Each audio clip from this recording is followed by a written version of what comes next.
അസ്സലാമു അലൈക്കും വറഹ്മത്തുള്ളാഹി വബറകാതുഹു. Welcome back my dear friends. ഇന്ന് നമ്മൾ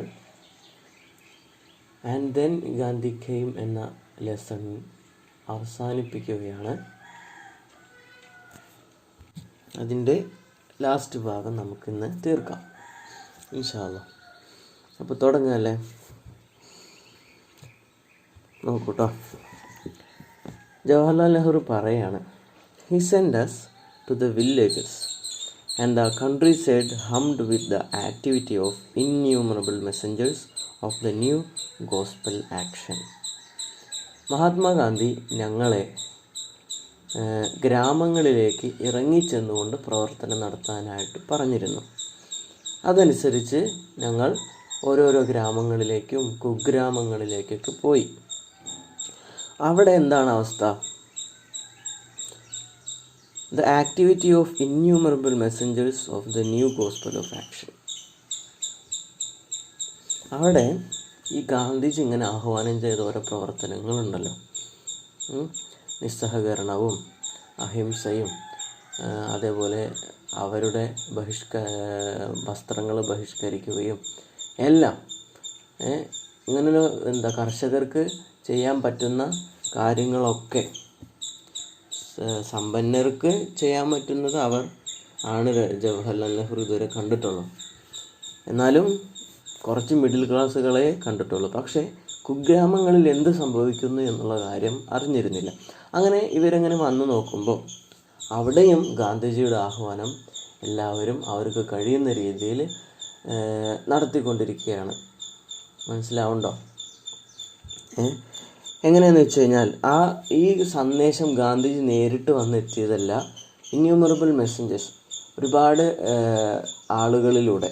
ഇപ്പോൾ ഗാന്ധിജി പറഞ്ഞത് വേറൊരാൾ കേട്ടുകൊണ്ട് അങ്ങനെ മറ്റൊരാൾ വഴി ഇങ്ങനെ എന്താ പറയുക, ആളുകൾ മുഖേന കൈമാറി വന്ന സന്ദേശങ്ങളാണ് അതൊക്കെ.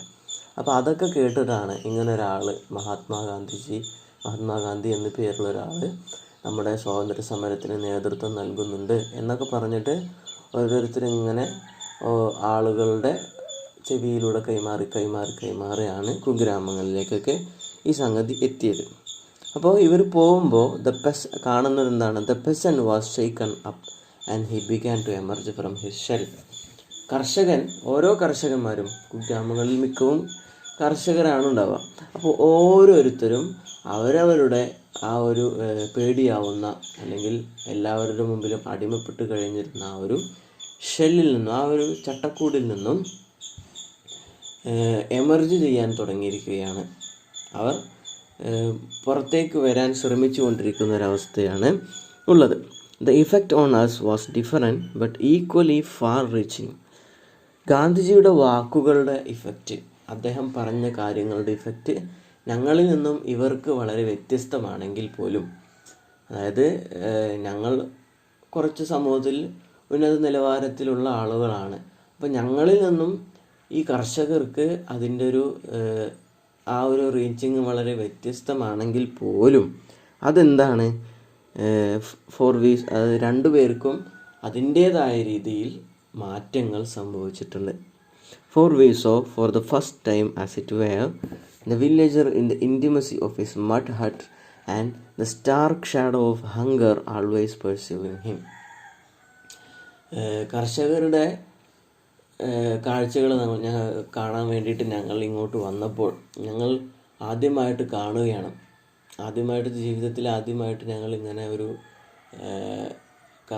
എന്താ പറയുക, ഇവരിങ്ങനെ ഫൈറ്റ് ചെയ്യണം എന്നുള്ളത് ഗാന്ധിജി വരുന്നതിന് മുന്നേ ഇവരിങ്ങനെ പറച്ചിൽ മാത്രമേ ഉണ്ടായിരുന്നുള്ളൂ, അല്ലെങ്കിൽ ഒരു മുഖ്യധാരയിലുള്ള ഒരു പ്രവർത്തനങ്ങൾ മാത്രമേ ഉണ്ടായിരുന്നുള്ളൂ. ഉള്ളിലേക്ക് ഇറങ്ങിച്ചെന്നുകൊണ്ടുള്ളൊരു കാര്യങ്ങൾ ഇവർക്ക് അറിഞ്ഞിരുന്നില്ല. അങ്ങനെ ഗാന്ധിജിയാണ് ഉള്ളിലേക്ക് ഇറങ്ങിച്ചെന്ന് പ്രവർത്തിക്കണമെന്ന് പറഞ്ഞതുകൊണ്ട് അങ്ങനെ ഇവർ വന്ന് നോക്കുമ്പോഴാണ് കർഷകരുടെ ബുദ്ധിമുട്ടുകളും കാര്യങ്ങളൊക്കെ വ്യക്തമായിട്ട് അറിയുന്നത്. അവരുടെ ജീവിതത്തിൽ നിഴലിച്ച് കാണുന്നത് എന്തൊക്കെയാണ്? വിശപ്പിൻ്റെ കാഠിന്യം കൊണ്ട് വയറൊട്ടി നിൽക്കുന്നതും, വിശപ്പിൻ്റെ നിഴൽ എന്നതുകൊണ്ട് ഉദ്ദേശിക്കുന്നത് അവർക്ക് 6 പാക്ക് ഉണ്ട് എന്നാണ്. 6 പാക്ക് ജിമ്മിൽ പോയിട്ടുള്ള 6 പാക്ക് അല്ല കേട്ടോ. വിശന്ന് അത്രയും കഷ്ടപ്പെട്ട്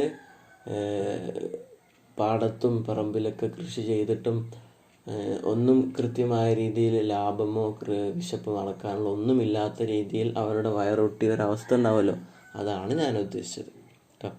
അങ്ങനെയൊക്കെ കാണുന്നു. അതേപോലെ തന്നെ ചളി പുരണ്ട ഡ്രസ്സും ചളി പുരണ്ട അവരുടെ വസ്ത്രങ്ങളും ശരീരവും എന്ന് മാത്രമല്ല വളരെ ചെറ്റക്കുടിലെന്ന് പറയാം.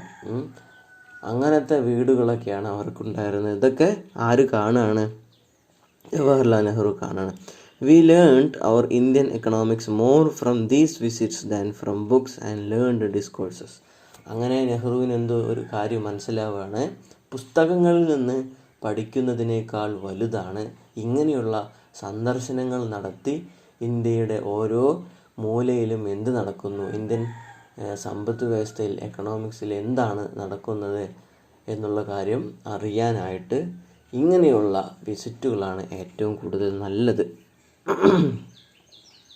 The emotional experience we had already undergone was emphasized and confirmed, and henceforward there could be no going back for us to our old life or our old standards. ഇങ്ങനെയുള്ള ഞങ്ങൾ കണ്ട ഈ കാഴ്ചകൾ, വൈകാരികമായ ഈ കാഴ്ചകൾ ഞങ്ങളുടെ മനസ്സിൽ ഒരുപാട് കാര്യങ്ങൾ ചിന്തിപ്പിക്കുകയും എന്താ പറയുക പുനർവിചിന്തനം നടത്താനൊക്കെ കാരണമാവുകയൊക്കെ ചെയ്തു. എന്ന് വെച്ച് കഴിഞ്ഞാൽ ഇനി ഞങ്ങളുടെ പഴയ ഒരു സ്റ്റാൻഡേർഡിലേക്ക് ഞങ്ങൾക്ക് തിരിച്ചു പോകേണ്ട ആവശ്യമില്ല, ഇന്ത്യക്ക് സ്വാതന്ത്ര്യമാണ് വേണ്ടത് എന്നുള്ള രീതിയിലേക്ക് ഞങ്ങളുടെ ചിന്തകൾ മാറി. അടുത്തത് നോക്കിക്കോളൂ കേട്ടോ. What was the idea of India which he was setting out to mold according to his own wishes and ideals? Gandhiji അദ്ദേഹത്തിൻ്റെ സ്വന്തം ആശയങ്ങളിലൂടെയും ഐഡിയോളജിയിലൂടെയൊക്കെ എങ്ങനത്തെ ഒരു ഇന്ത്യയെ ആണ് പടുത്തുയർത്താനായിട്ട് ഉദ്ദേശിക്കുന്നത്? ഒരു ചോദ്യമാണ്. അപ്പോൾ അതിനുള്ള എങ്ങനത്തെ ഒരു ഇന്ത്യയെ ആയിരിക്കും അദ്ദേഹം പടുത്തുയർത്താൻ, അദ്ദേഹത്തിൻ്റെ ആശയത്തിനനുസരിച്ച് എങ്ങനത്തെ ഒരു ഇന്ത്യയായിരിക്കും ഇനി വേണ്ടത് എന്ന് ഗാന്ധിജിയിലൂടെ നമുക്ക് ഒന്ന് നോക്കാം. എങ്ങനത്തതായിരിക്കും? അദ്ദേഹം പറഞ്ഞിട്ടുണ്ട്, I shall work for an India in which the poorest shall feel that it is their country, in whose making they have an effective voice. എനിക്ക് പുതിയൊരു ഇന്ത്യയെ വേണം. ഓരോ ദരിദ്രനായ ആൾക്കും തോന്നണം ഇത് എൻ്റെ രാജ്യമാണ്. അവൻ്റെ ശബ്ദത്തിന് ഇവിടെ പ്രാധാന്യമുണ്ടാവുന്നൊരു ഇന്ത്യ വേണം. ഗാന്ധിജി എപ്പോഴും പറയുമായിരുന്നു. എന്ന് വെച്ച് കഴിഞ്ഞാൽ ഈ ഇന്ത്യ എന്നുള്ളത് സമ്പന്നരുടെയോ ഉദ്യോഗസ്ഥരുടെയോ വിദ്യാഭ്യാസം ഒരുപാടുള്ളവരുടെയോ മാത്രമല്ല, ഓരോ കർഷകൻ്റെയും ഓരോ പാവപ്പെട്ടവൻ്റെയുമാണ്.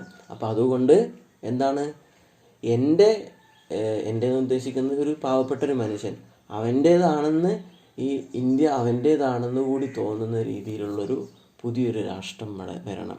അതിനെന്ത് വേണം? അവൻ്റെ ശബ്ദം പറഞ്ഞു കഴിഞ്ഞാൽ അവൻ്റെ ആവശ്യങ്ങൾക്ക് ഇവിടെ പ്രാധാന്യങ്ങൾ വേണം. An India in which there shall be no high class and low class of people. An India in which all communities shall live in perfect harmony. India ഒരു എങ്ങനത്തെ ഇന്ത്യ വേണം?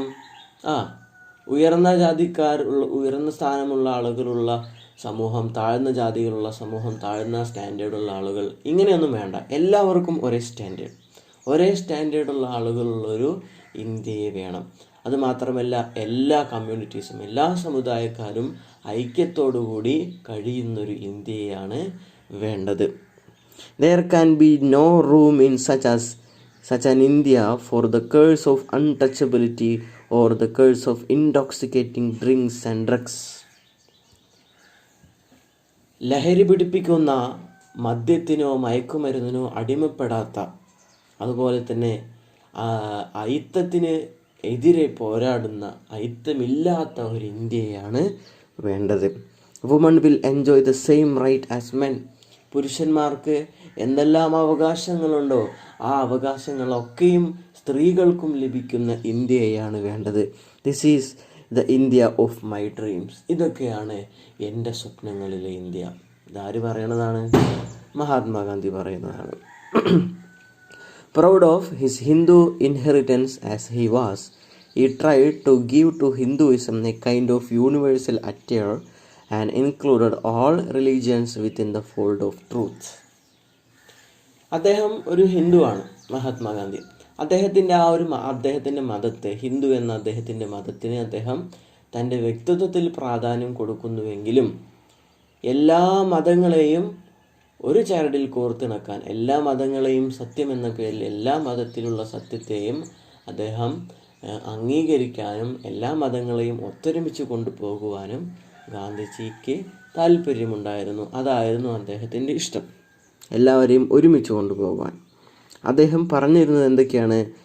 ഇൻഹെറിറ്റൻസ് കൊണ്ട് ഉദ്ദേശിക്കുന്നത് he refused to narrow his cultural inheritance. ഈ ഹിന്ദു സംസ്കാരത്തിലുള്ള ആ ഒരു പാരമ്പര്യം എന്ന് വെച്ച് കഴിഞ്ഞാൽ നമുക്കറിയാം, അവിടെ തൊട്ടുകൂടായ്മയുണ്ട്, തീണ്ടിക്കൂടായ്മയുണ്ട്, സതിയുണ്ട്. ഇങ്ങനെയുള്ള പാരമ്പര്യങ്ങളെ അദ്ദേഹത്തെ എതിർക്കും. ഈ ഒരു കുടുസായ പാരമ്പര്യങ്ങളെ, മോശമായ പാരമ്പര്യങ്ങളെ അദ്ദേഹം എതിർത്തുവെങ്കിലും അദ്ദേഹത്തിൻ്റെ മതത്തിനോടുള്ള അദ്ദേഹത്തിൻ്റെ ആ ഒരു ആശയത്തോടുള്ള താല്പര്യം, വിശ്വാസം വളരെ വലുതായിരുന്നു. എന്നിരുന്നാലും ഹിന്ദുമതം മാത്രം മതി എന്നല്ല അദ്ദേഹം ആഗ്രഹിച്ചിരുന്നത്. എല്ലാ മതങ്ങളെയും ഒത്തൊരുമിച്ച് കൊണ്ടുപോകുവാനുള്ളൊരു താല്പര്യവും അദ്ദേഹത്തിൻ്റെ മൈൻഡിൽ ഉണ്ടായിരുന്നു. ഓക്കെ. പിന്നെ ഇന്ത്യൻ കൾച്ചർ ഹി റോട്ട്. അദ്ദേഹം ഇന്ത്യൻ സംസ്കാരം വേണമെന്നാണ് എഴുതിയിരുന്നതും പറഞ്ഞിരുന്നതും. Is neither Hindu, Islamic nor any other holy. അത് ഇന്ത്യൻ കൾച്ചറാണ് വേണ്ടത്, അല്ലാതെ മുസ്ലിം കൾച്ചറോ ഹിന്ദു കൾച്ചറോ ക്രിസ്ത്യൻ കൾച്ചറോ അങ്ങനല്ലാതെ മറ്റ് ഏത് മതത്തിൻ്റെയും കൾച്ചറല്ല വേണ്ടത്. നമുക്ക് വേണ്ടത് ഇന്ത്യൻ സംസ്കാരമാണ്. Okay. I want the culture of all lands to be blown about my house as freely as possible, but I refuse to be blown off my feet by any. എനിക്ക് വേണം, എന്ത് വേണം? എല്ലാ മതങ്ങളുടെയും സംസ്കാരം എൻ്റെ വീട്ടിൽ ഒത്തൊരുമിക്കുന്ന, അതായത് ഇന്ത്യയിൽ ഒത്തൊരുമിക്കുന്ന ഒരു കാഴ്ചയാണ് എനിക്ക് കാണേണ്ടത്. പക്ഷേ ഒരാൾ മറ്റൊരാളുടെ കാല് വാരുന്ന രീതിയിൽ, മറ്റൊരാളെ അടിക്കുന്ന രീതിയിൽ, ആക്രമിക്കുന്ന രീതിയിൽ, കീഴ്പ്പെടുത്തുന്ന രീതിയിലുള്ള ഒരു സംസ്കാരമല്ല വേണ്ടത്. ഇതൊക്കെ ഗാന്ധിജിയുടെ സ്വപ്നങ്ങളാണ്, ആഗ്രഹങ്ങളാണ്. പിന്നെ I refuse to live in other people's houses as in interloper, a beggar or a slave. നമ്മൾ മറ്റൊരാളുടെ വീട്ടിലെ അടിമയായിട്ടോ അല്ലെങ്കിൽ വീട്ടുജോലിക്കാരനായിട്ടോ ജീവിക്കേണ്ട ആവശ്യം എനിക്കില്ല. ഇന്ത്യ നമ്മുടെ വീടാണ്. നമ്മൾ നമ്മുടെ വീട്ടിൽ സ്വതന്ത്രരായി ജീവിക്കണം. അതല്ലാതെ മറ്റുള്ളവരുടെ വീട്ടിലെ അടിമകളെ പോലെ, ജോലിക്കാരെ പോലെ ജീവിക്കേണ്ട ആവശ്യം നമുക്കില്ല. He never influenced by a modern thought currents, he never let go of his roots and clung to them tenaciously. ഗാന്ധിജിയുടെ ഓരോ വാക്കുകളിലും ആധുനികമായ ഒരുപാട് ആശയങ്ങളുടെ, ചിന്തകളുടെയൊക്കെ സ്വാധീനമുണ്ട്. അതായത് പ്രാകൃതം അല്ലാത്ത പുതിയ ലോകത്തിൽ മോഡേൺ ആയിട്ടുള്ള ഒരുപാട് സംഗതികളുണ്ടെങ്കിലും പക്ഷേ അതിൽ തന്നെ പിടിച്ചു തൂങ്ങാൻ ഗാന്ധിജിക്ക് താല്പര്യമില്ല. അദ്ദേഹം മൊത്തമായിട്ട് അതിൻ്റെ കൂടെ കൂടിയിട്ടില്ല, പക്ഷെ അദ്ദേഹത്തിൻ്റെ പാരമ്പര്യത്തെയും അദ്ദേഹം കൊണ്ടുപോകുന്നുണ്ട്. എന്ന് വെച്ചാൽ തൻ്റെ സംസ്കാരത്തെയും പാരമ്പര്യത്തെയും വിട്ടുകളയാതെ ആധുനികമായ പുതിയ നല്ല കാര്യങ്ങളെ സ്വീകരിക്കുന്നതിൽ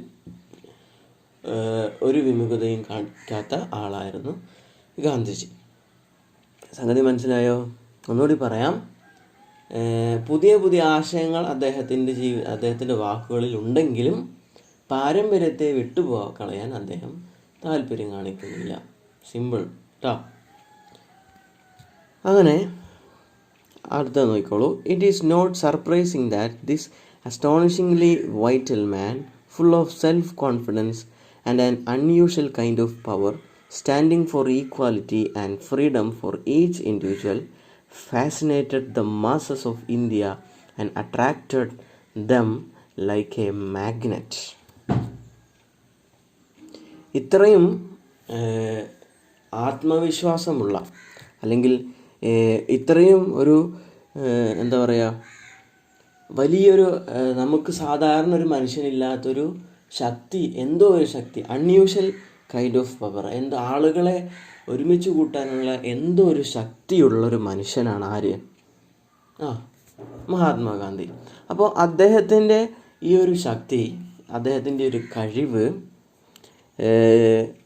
സ്വാതന്ത്ര്യത്തിന് വേണ്ടിയും സമത്വത്തിന് വേണ്ടിയും എല്ലാ ജനങ്ങളെയും ഒരുമിച്ച് കൂട്ടി, ഓരോ വ്യക്തികളെയും, ഈച്ച് ഇൻഡിവിജ്വൽ, ഓരോ വ്യക്തികളെയും അദ്ദേഹം ഒരുമിച്ച് കൂട്ടി എന്നുള്ള കാര്യം അത് വലിയൊരു സർപ്രൈസിങ് തരുന്ന ഒരു സംഭവമല്ല. കാരണം അദ്ദേഹത്തിൻ്റെ കഴിവാണത്.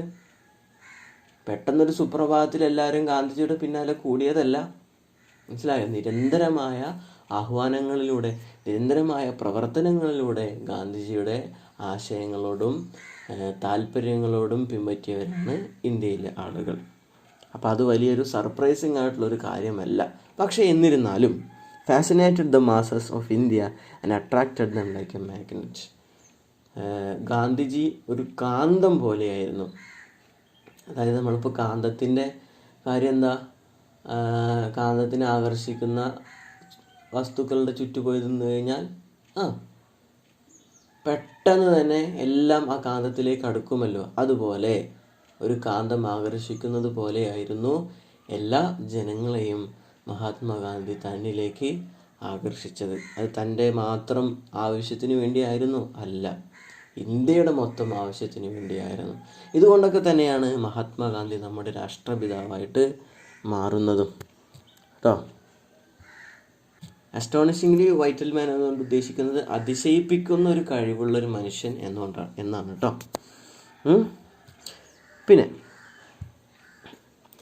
he seemed to them to link up the past with the future and to make the dismal present appear just as a stepping stone to the future of life and hope.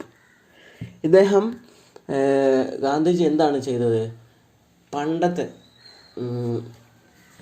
ഭൂതകാലത്ത് കഴിഞ്ഞു പോയത്, അതായത് നമ്മൾ ആരുടെയും അടിമയല്ലാതിരുന്നൊരു കാലഘട്ടം ഉണ്ടായിരുന്നല്ലോ, ആ കാലവും പിന്നെ ഇനി വരാൻ പോകുന്ന ആരുടെയും മുമ്പിൽ തലകുനിക്കേണ്ട അവസ്ഥയില്ലാത്ത ഫ്യൂച്ചറിനെയും ഒരുമിച്ച് കൂട്ടണം. ആ ഒരുമിച്ച് കൂട്ടണം എന്നുള്ളൊരു ചിന്തയിലൂടെയായിരുന്നു ഗാന്ധിജിയുടെ എല്ലാ പ്രവർത്തനങ്ങളും. പക്ഷേ അതിനെന്ത് വേണം?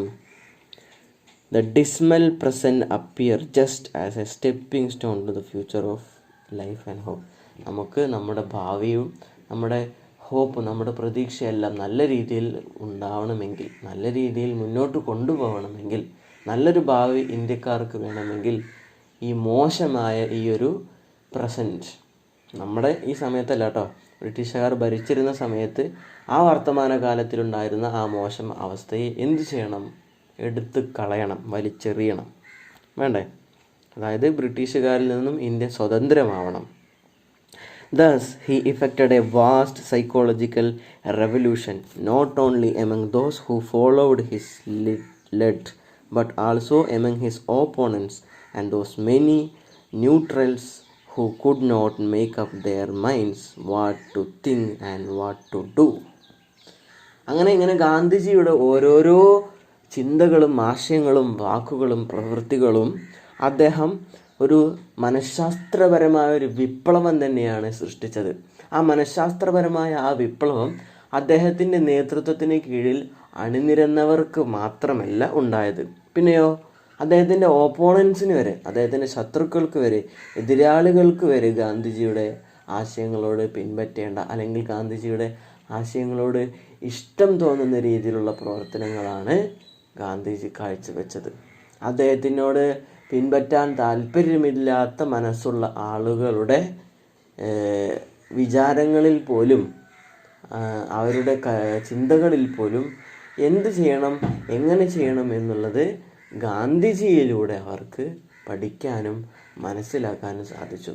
അപ്പോൾ അത്രയും വലിയൊരു വ്യക്തിത്വത്തിൻ്റെ, സുപ്രധാനമായ ഒരു കഴിവുള്ള വ്യക്തിത്വത്തിൻ്റെ ഉടമസ്ഥനായിരുന്നു മഹാത്മാഗാന്ധി. ഓക്കെ, മനസ്സിലായി എന്ന് വിചാരിക്കുന്നു. സംശയങ്ങളുണ്ടെങ്കിൽ ഒരിക്കലും ചോദിക്കാൻ മറക്കരുത്.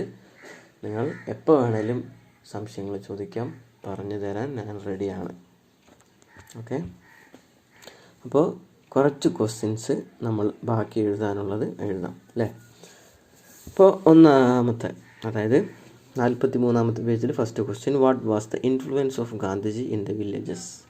ഗ്രാമങ്ങളിൽ ഗാന്ധിജിയുടെ സ്വാധീനം, ഗാന്ധിജിയുടെ പ്രവർത്തനങ്ങളുടെ അല്ലെങ്കിൽ അദ്ദേഹത്തിൻ്റെ വാക്കുകളിലൂടെ ഉണ്ടായ സ്വാധീനങ്ങൾ എന്തൊക്കെയായിരുന്നു? ഗാന്ധിജിയിലൂടെ ഗ്രാമങ്ങളിൽ എന്ത് സ്വാധീനമാണ് ഉണ്ടായത്?